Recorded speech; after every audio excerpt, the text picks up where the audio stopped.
이 에베소의 두란노 서원에서 2년에 걸쳐서 날마다 말씀을 가르쳤다고 했습니다. 어떤 사본에 의하면 하루에 5시간씩 가르쳤다라고 하는 기록이 지금 전해지고 있고, 하루에 5시간씩 2년 동안 매일 가르쳤다면 그 결과가 어떠했을까요? 여러분, 성경은 기록되어진 하나님의 말씀입니다. 이 하나님의 말씀엔 그 말씀 자체로 엄청난 능력이 있습니다. 사람을 구원시키는 능력이 있고요, 무엇이든지 할 수 있는 능력이 있습니다. 우리 교회에서는 지금도 소리내서 이 성경 읽기를 하고 계신 분이 계시고, 저의 제자들, 저 통영에 있는 제자나 또 우리 아산에 계신 우리 집사님도 소리내서 성경 읽는 것을 제가 명령해서 하고 있어요. 순종하고 있습니다. 그 소리내서 성경 읽는 것 자체가 마귀가 벌벌 떨거든요. 왜냐하면 말씀이 하나님이고 말씀이 예수님이거든요. 그러니까 말씀의 능력이 어느 정도일까? 빛이 있으라 말씀하시면 빛이 생기는 수준입니다. 성난 파도를 향해서 잠잠해, 그러면 잠잠해지는 수준입니다. 왜냐, 죽은 자를 향해서 일어나, 나사로야 일어나, 그럼 죽은 자가 일어나는 수준입니다. 태양을 향해서 여호수아가 멈춰, 그랬을 때 명령하면 태양이 멈추는 수준입니다. 우리의 신앙, 그래서 말씀 중심의 신앙이 되어야만 합니다.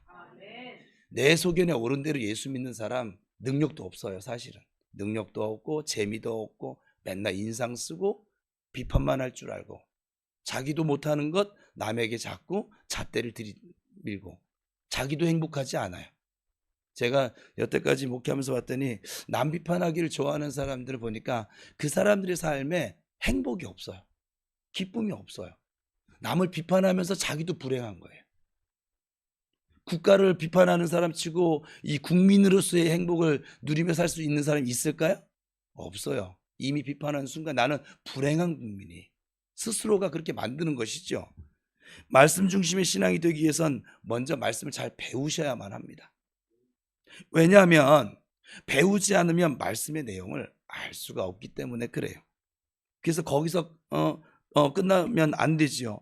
배운 말씀을, 머리로 알게 된, 지식으로 알게 된 말씀을 이 마음으로 내려서 이 실천하면서 그 말씀이 진짜인가 가짜인가. 오늘 대표 기도자가 상고한다는 단어를 썼는데 우리 교회에서는 대표적으로 씨름한다고 그래요. 말씀이 진짜인가 아닌가 씨름해 봐야 합니다. 그래서 그 말씀이 진짜이구나, 말씀을 이루시는 하나님이시구나, 이것을 아셔야만 합니다. 그래야 말씀 중심의 교회가 되어질 것입니다. 어떻게 해야 말씀 중심이 될 수 있을까요? 이 말씀과 기도의 조화가 참 필요해요. 기도가 꼭 필요하지만 기도만 강조해서는 안 될 것이고, 또 말씀만 강조해서도 아니 됩니다. 말씀이 없는 기도는 제가 경험해보고 여러 교회 선배들과 나눠봐도 말씀이 없는 기도는 위험합니다. 신비주의에 빠질 것이니까. 그래서 맨날 기도원에만 처박혀 있는 사람 별로, 그 기도원에서만 해가 믿음이 발동돼요. 그러다가 집에 내려오면 또 막 저놈의 평생 원수, 저놈의 화상 이러면서 사람 하나 사랑을 못해요. 그렇게 뜨겁게 소나무 뿌리 뽑고 해도 안 되는 거예요. 왜? 말씀이 없어서 그래요. 또 기도 없는 말씀은 무능합니다. 아는 건 됐다 마나 할 줄 아는 게 없어. 기도해야 되는 거, 기도에 이런 유가 나갈 수 없는 것 알아. 근데 기도를 안 해. 서로 사랑하는 것이 하나님의 뜻이야. 사랑 안 해. 맨날 내 고집만 펴. 내 생각만 해. 그냥 무능하고 문제가 정말 많아요. 말씀만 외쳐도.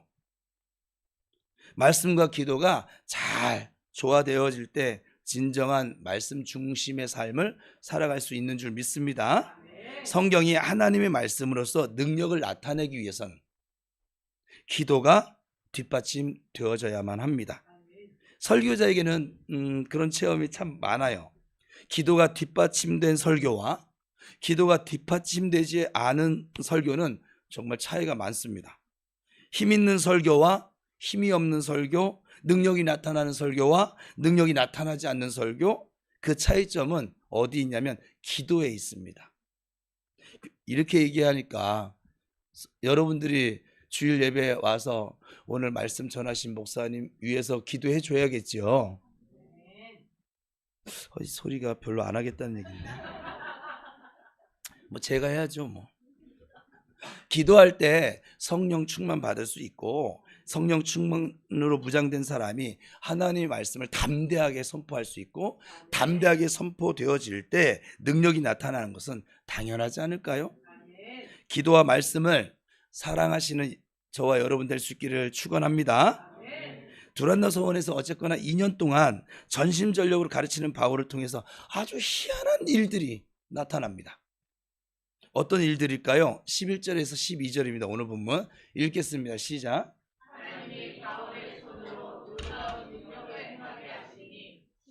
사람들이 바울의 몸에서 손수건이나 앞치마를 가져다가 병든 사람에게 얹으면 그 병이 떠나고 악기도 나가더라. 이 바울의 손을 통해서 아주 별의별 능력들이 다 나타났고 심지어 바울이 사용하던 손수건이나 앞치마를 가져다가 병든 사람에게 이렇게 얹어주면 병이 떠나고 귀신이 떠나가는 거예요. 이 바울 진짜 굉장하지 않습니까? 그러나 바울을 칭찬하고 바울을 높여서는 되지 않지요. 왜냐하면 바울이 그 능력을 행한 것이 아니라 하나님께서 하셨기 때문에 그래요. 11절을 보시면 하나님께서 바울의 손을 통해서 희한한 능력을 베푸셨음을 우리가 알 수 있어요. 이적이 나타나면 뒤따르는 것은 사람들의 칭찬과 높임이거든요. 그러나 사도들의 태도는 한결같이 달랐습니다. 베드로와 요한이 성전에 올라가다가 나면서부터 안진병이 된 자를 일으켜 세워 걷고 뛰게 만들잖아요.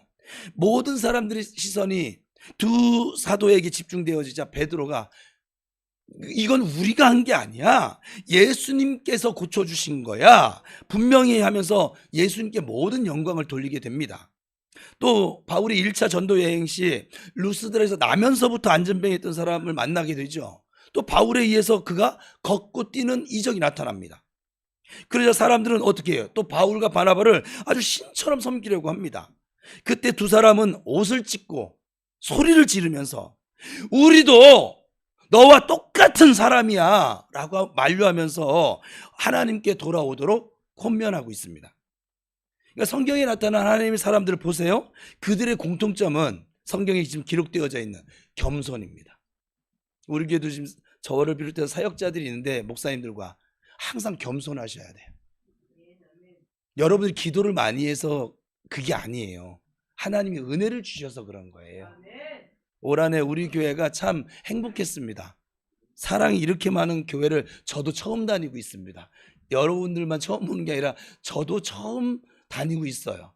제가 한 7교회를 직접 몸담아서 사역을 하고 생활을 하고 이랬었는데 이런 교회는 저도 처음이에요. 하나님께서 은혜 주셔서 그래요.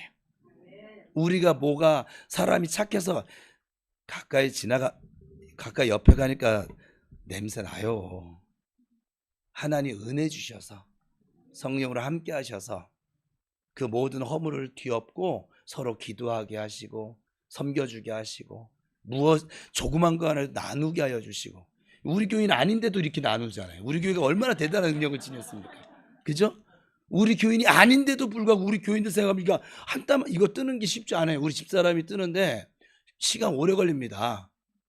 근데 자기네 교인 떠줘야지 그러면. 근데 우리 교인들 떠주려고 이걸 저의 뒤에 박스로 와 있어요 지금.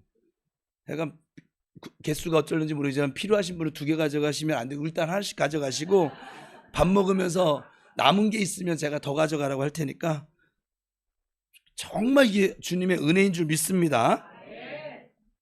모든 영광은 오직 하나님께로만 돌립니다. 자신들이 영광을 받은 적이 없어요, 사역자들이. 그리고 겸손하면 겸손할수록 하나님께서는 더욱더 놀라운 이적을 나타내시면서 그들을 세우십니다. 사용하십니다. 써주십니다. 하나님께서는 베드로와 바울을 통해서 죽은 자를 살리는 이적까지 보여주셨습니다. 우리 다 같이 고백합시다. 시작.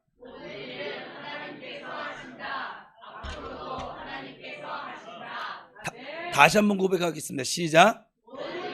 하나님께서 하신다. 앞으로도 하나님께서 하신다. 부평 우리교회를 누가 세우셨습니까? 예, 하나님이십니다. 누가 부흥시키고 계십니까? 하나님이십니다. 그러면 저와 여러분은 무엇을 했습니까? 그저 도구로, 통로로, 축복의 통로로 쓰임받았을 뿐입니다. 도구는 서운해하지 않아요. 모세의 손에 붙잡혔던 그 지팡이가 서운해하던가요? 다윗의 손에 붙잡혔던 그 돌멩이가 서운해하느냐고요.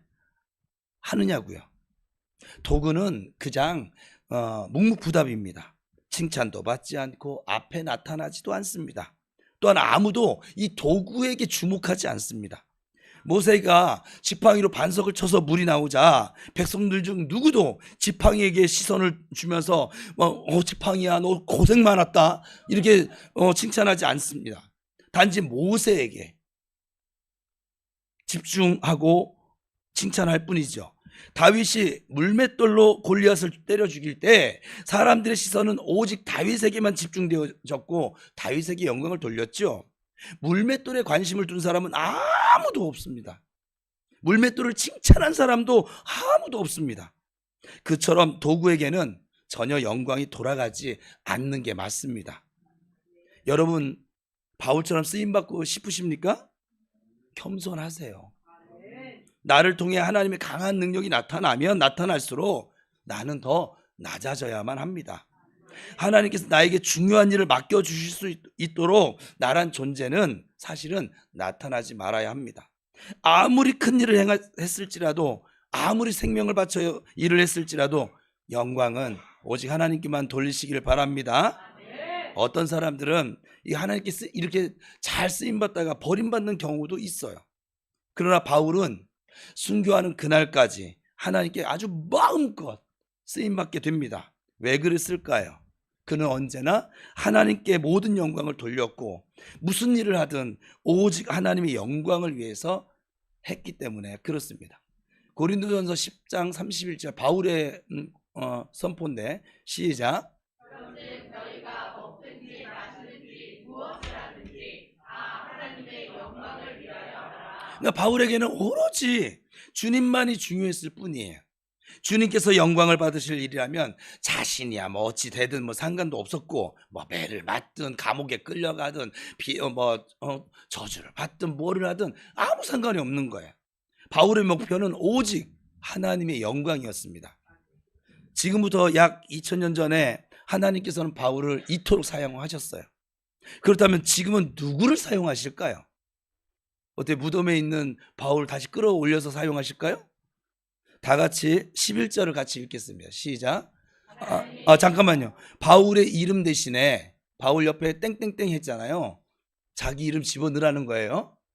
네?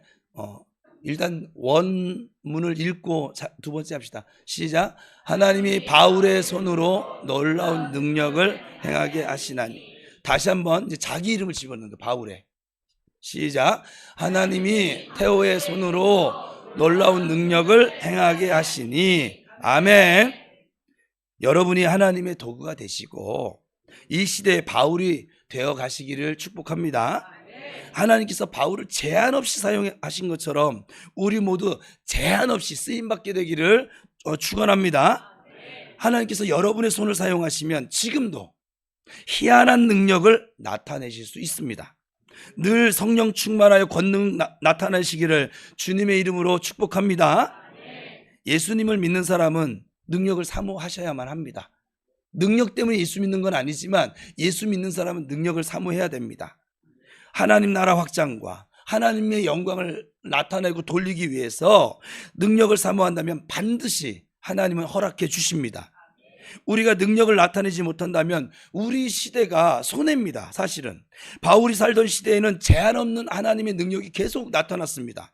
지금도 그 능력이 나타나야 되지 않을까요? 하나님이 여전히 살아계시니까. 능력이 제한을 받는다면 복음을 확장시키는 데 제한을 받게 되겠지요. 그렇다면 우리 시대가 손해를 보는 것이죠. 그 책임은 바로 예수 그리스도를 먼저 믿은 우리에게 있는 것이에요. 하나님은 바울 시대나 지금이나 사실 변함이 없으시거든요. 그러기에 지금도 바울처럼 우리는 쓰임받을 수 있습니다. 여러분 모두 다 하나님께 붙잡힌 손이 되셔서 하나님의 능력을 나타내어 여러분 가정과 또 여러분들이 거하는 그 직장, 사업장, 이 땅의 복음화가 놀랍게 확장되어져 가기를 축복합니다. 당시 에베소 지역은 마술, 미신, 주술 등이 아주 성행했던 지역이었어요. 상업화되어졌던 도시였고, 본문에 마술하는 자들이 오늘 본문에 나오는데, 그들은 사람들에게 정신적으로 그 시대에 큰 영향을 주고 있던 사람들이었어요. 그들이 바울을 통해 나타나는 이 하나님의 능력을 보면서 자신들도 흉내를 한번 내보는 거예요. 13절 오늘 본문 시작. 이에 돌아다니며 마술하는 어떤 유대인들이 시험 삼아 악기 들린 자들에게 주 예수의 이름을 불러 말하되 내가 바울이 전파하는 예수를 의지하여 너희에게 명하노라 하더라. 그러니까 예수님을 빙자해서 귀신을 내쫓고자 한 것이죠. 누구든지 예수님의 이름을 부르면 구원받습니다. 근데 누구든지 예수 이름을 부르기만 하면 능력이 나타납니까?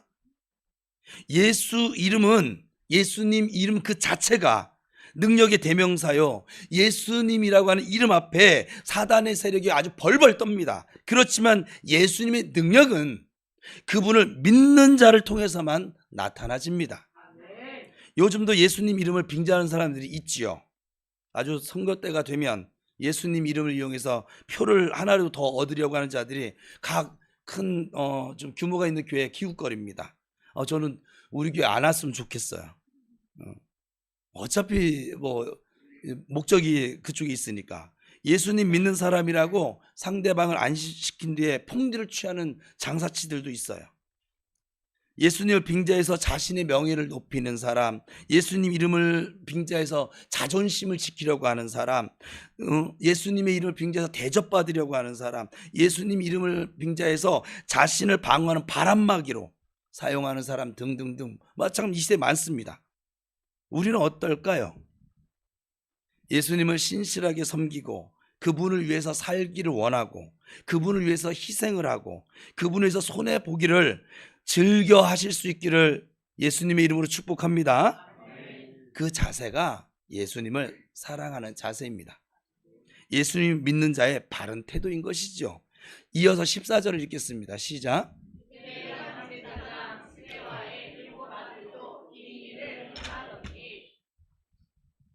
제사장의 7 아들도 예수님의 이름을 빙자해서 악귀를 쫓아내려고 시도해.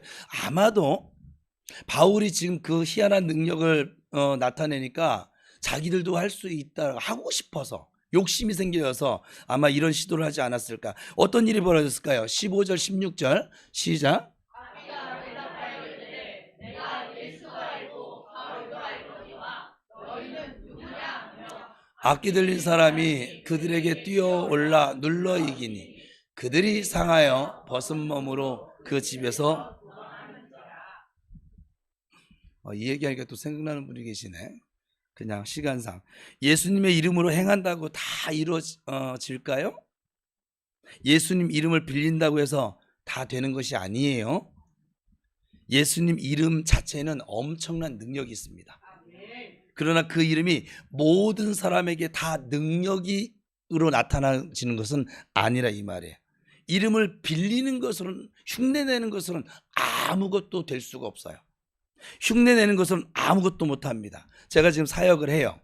사역을 하는데 우리 사역자들의 믿음으로 하나님이 일을 하세요.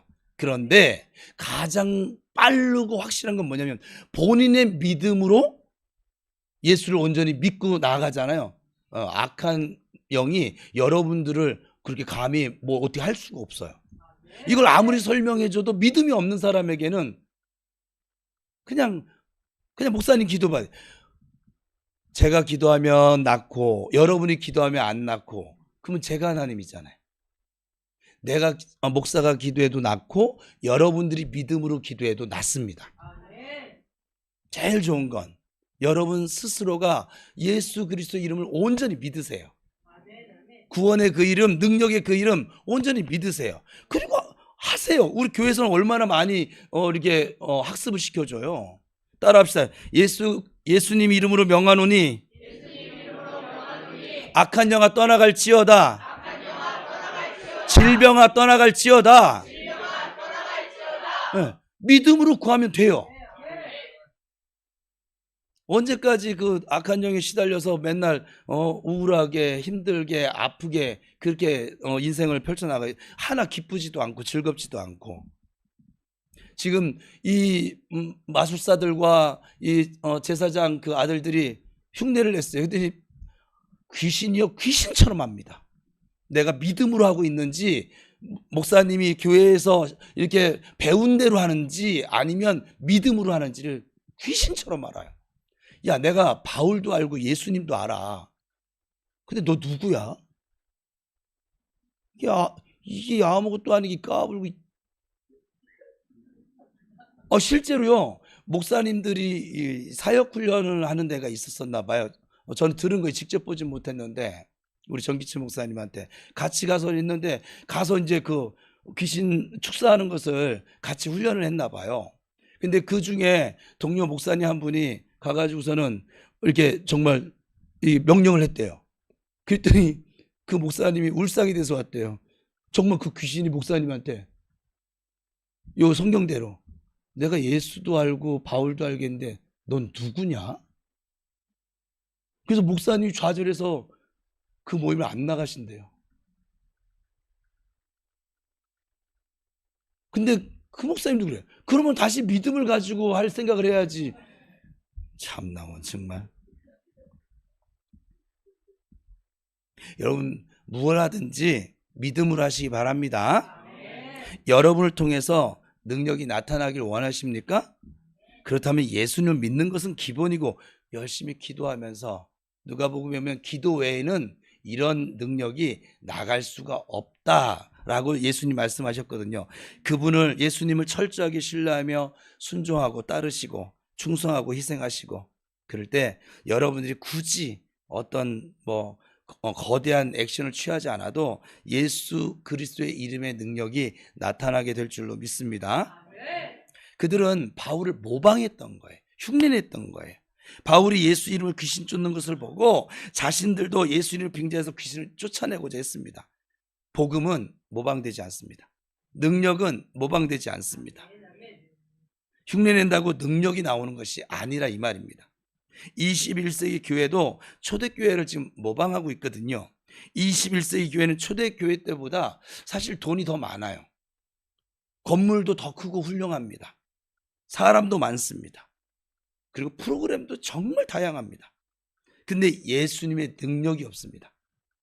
예수님이 사람들의 입술에서만 이렇게 오르내릴 뿐 예수님이 잘 그들 중심에 보이질 않습니다. 제가 우리 교인들에게 하나님께서 중심을 보고 계셔. 우리 교회에서 제가 올해 척하지 마. 마귀가 척하는 사람, 척을 안 하면 그래도 괜찮은데 척을 하잖아요? 그럼 마귀가 그를 우습게 여겨요.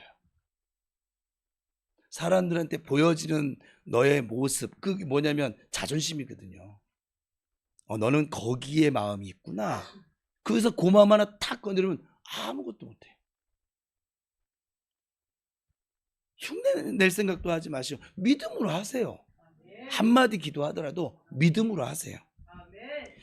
그래서 여러분 믿는 척을 하지 마시고 진짜 예수 그리스도를 구주로 믿는 자가 되시기 바랍니다. 진짜 능력 있는 복음을 전하시길 바랍니다.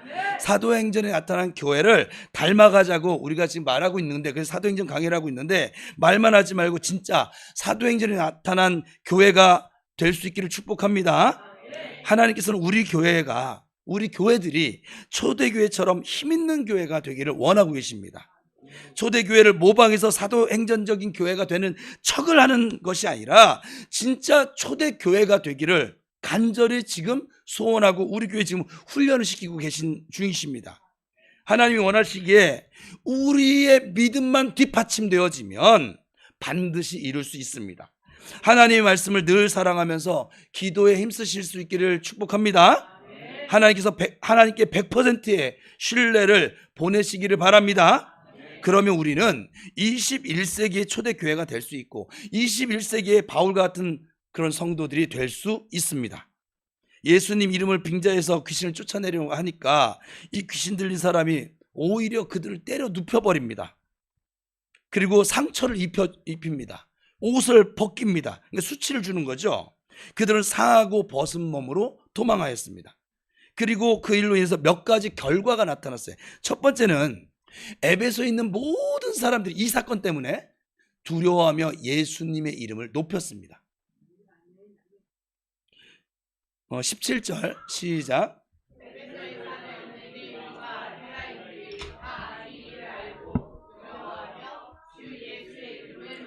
그러니까 제사장 스게와의 아들들이 예수님의 이름을 잘못 사용함으로써 악귀에게 봉변을 당했다는 소식이 에베소 전체에 소문이 퍼졌고, 그 소식을 듣는 자마다 두려움에 사로잡혀서 예수님의 이름을 높이게 되어졌습니다.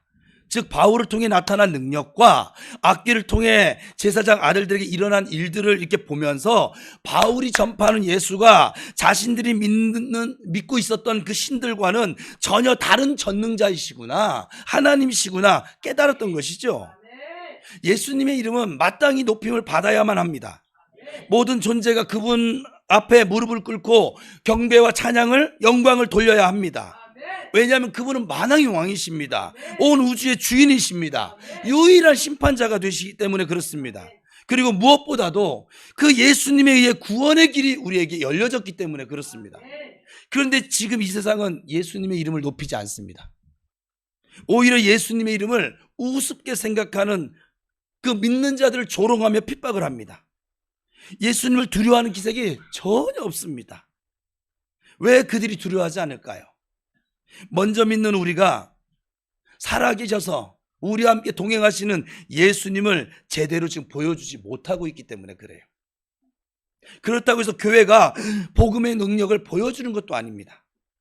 세상의 빛이요 소금이 되어야 할 교회와 성도들이 자신들과 예수 믿지 않는 자신들과 조금도 다를 바가 없다는 것을 그들이 느끼고 있기 때문에 오히려 말로만 예수 믿는다 떠드는 자들을 손가락질을 하는 것입니다. 그리스도인다운 삶의 능력이 없기에 비판을 하고 무시를 하는 것입니다.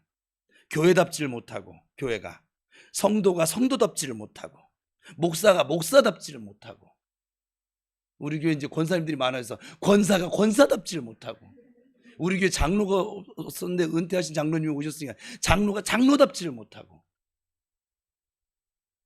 그렇게 하나님의 능력을 보여주지 못하니 저 세상으로부터 욕먹을 수밖에 없지요.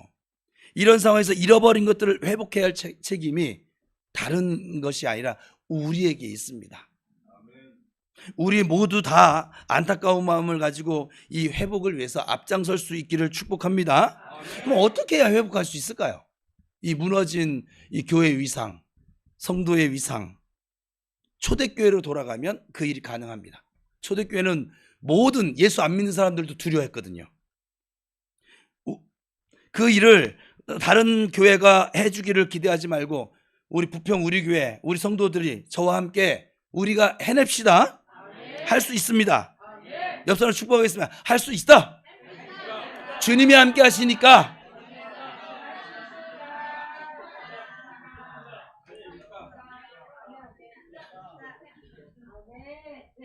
우리가 사명감을 가지고 썩어지는 미랄이 될 때 언젠가는 예수님의 이름이 우리를 통해서 높임을 받게 될 것이고, 불신자들이, 저 세상 사람들이 예수 그리스도를 두려워하는 날을 만나게 될 것입니다. 우리 모두 다윗과 같은 마음 갖기를 원합니다. 골리앗에 의해서 하나님께서 모독을 받았어요. 하나님의 여호와 이름이 모독을 받았어요. 다윗이 막 분노가 치밀어 올라가서 참고 견딜 수가 없었어요. 그 뛰어나가서 골리앗을 때려잡습니다. 여러분, 불신자들이 예수 그리스도를 모독을 하고 교회를 무시하는데도 여러분의 마음은 그냥 아무렇지도 않으세요? 예수님의 능력을 보여주시기 바랍니다. 그들이 두려워 벌벌 떨 수밖에 없도록, 또 회개하고 돌아서도록 그리스도의 향기와 복음의 능력을 보여주시는 저와 여러분 모두가 될 수 있기를 다시 한번 주님의 이름으로 축원합니다. 자, 두 번째는 이 사건을 통해서 나타난 일이 뭐냐면 믿는 자들에게 회개 역사가 나타났어요. 이거 중요한 거예요. 믿는 자들에게 회개 역사가 나타났어요. 안 믿는 자가 아니라. 당시에 믿는 자들 가운데 은밀히 행해오던 죄악들, 꼭 우리 시대랑 똑같아요. 버리지 못한 우상 숭배적인 요소들, 우리 교회에서는 이걸 나열하고 하는데, 있었던 것 같습니다. 그런데 예수 그리스도가 정말 참된 신이심을 체험하고 바라보면서 잘못을 깨닫고 이들이 다시 회개하게 이른 것이죠. 회개의 눈물이 있는 성도, 회개의 눈물이 있는 교회는 소망이 있습니다. 저는 아직까지 죄가 너무 많아서 용서받지 못했다고 하는 사람을 만나본 적이 없어요. 그런 얘기를 들어본 적도 없어요. 저도 이날까지 많은 자책을 해왔지만 이것은 절대로 하나님께서 용서할 수가 없으실 거야. 그래서 그 용서를 거절받아 본 적이 단 한 번도 없습니다. 자백할 때마다 우리 하나님께서는 언제나 용서해 주시고 그리고 저를 감싸 주시더라고요. 사람들은 용서를 구해도 용서를 안 받아줄 때도 있고 그 나를 사람 취급 안 할 때도 있잖아요. 근데 하나님께서 늘 품에 품어주시고 그리고 새 힘을 주십니다. 여전히 사랑해 주시고 복을 주시면서 더욱더 큰 능력을 느낄 수 있습니다. 민노라 하면서도 뒷국무니로 예수님이 싫어하시는 일들만 행하고 있지는 않을까요? 나 때문에 예수님의 영광이 가려지고 교회가 욕을 먹는 일은 없을까요? 예수님을 의지한다면서 돈을 의지하고 점치고 사주 보고 궁합 보고 버리지 못한 것들이 있지는 않을까요? 직분자에게 주어질 것은 충성인데 나태하고 게으르지는 않을까요? 이 시간 찔림이 있는 모든 것을 주님께 내어 던지고 십자가 앞에 내려놓고 여러분들이 그 잘못 취한 말과 행동들을 자백하실 수 있기를 바랍니다.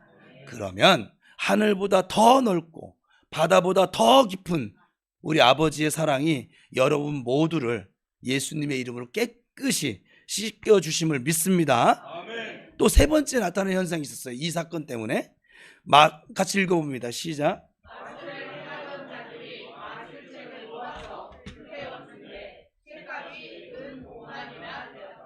19절 읽겠습니다. 본문 시작.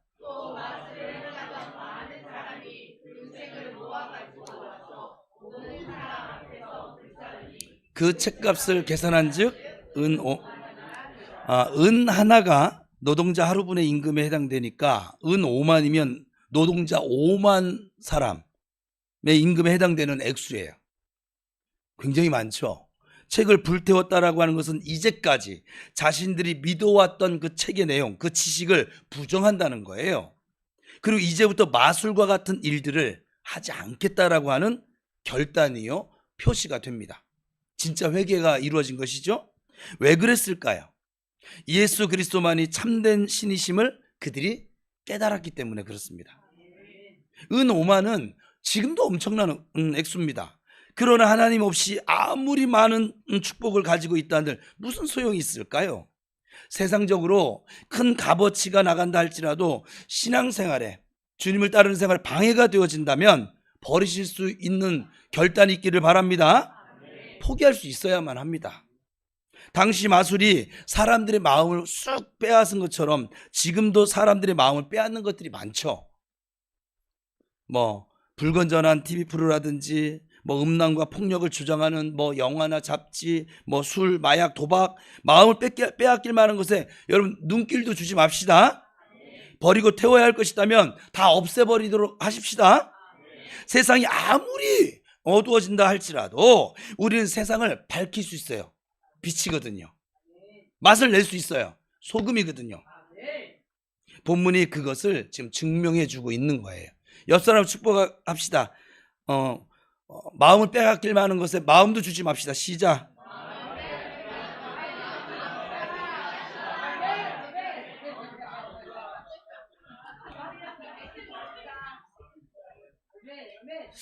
왜 우리가 온전히 예수만 바라봐야 되는 것을 알면서도 바라보지 못할까? 앞에 있는 목사가 고민해 보면 예수님 외에 내가 마음을 뺏길 만한 것들이 너무 많아.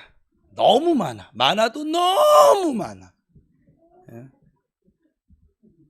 너무 많아요. 아주 그냥. 요즘은 막 TV를 틀면 다 그 요리사들이 아주 그냥 연예인 됐잖아요, 지금. 그죠? 너무 많아요. 그리고 또 여행도 많이 나오기도 하고, 미신과 우상 숭배에 찌들어져 있던 이 에베소 사람들이 복음의 능력을 이렇게 체험하고 나니까 자신들의 죄를 자백하며 회개를 하고, 심지어 마술사들까지 책을 불사르고 돌이키게 됩니다. 여러분, 죄악된 세상을 변화시킬 수 있는 오직 유일한 방법은 복음의 능력밖에 없습니다. 여러분, 복음의 사람으로 살아가시길 바랍니다. 사랑하는 여러분, 우리에겐 복음의 능력이 있어요.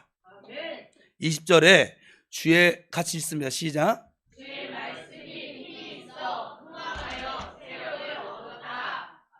복음의 힘이 더해지자 우상의 도시였던 그 도시가 항복을 했습니다. 지금 우리도 말씀의 힘이 더해져 가고 있어요. 설교하는 저나 듣는 여러분이나 사도행전적 교회와 성도가 되기 위해서 부단히도 노력하고 있고, 그리고 새로운 사도행전, 성령행전을 이루기 위해서 간절히 기도하고 있습니다. 그러니 우리는 이 사단의 세력을 점령하고 복음을 확장시킬 수 있습니다. 우리가 하는 게 아니죠. 예수 그리스도의 이름에 능력이 있습니다. 우리 모두 다 그 일을 이루는데 썩어지는 미랄 되기 위해서 힘을 한번 모으실 수 있기를 바랍니다. 바울을 통해 에베소가 복음의 점령을 당하는 것처럼 우리를 통해서 복음 앞에 두 손을 들고 항복하게 되어지는, 저 악한 마귀가 감히 여기 들어오지도 못하는 대역사가 나타나기를, 그래서 이 사단의 세력들이 점령을 당하고 주님의 이름, 예수님의 이름만 높여지는 그런 우리 교회가 또 여러분의 성도들의 삶이 되기를 주님의 이름으로 축원합니다. 기도하겠습니다.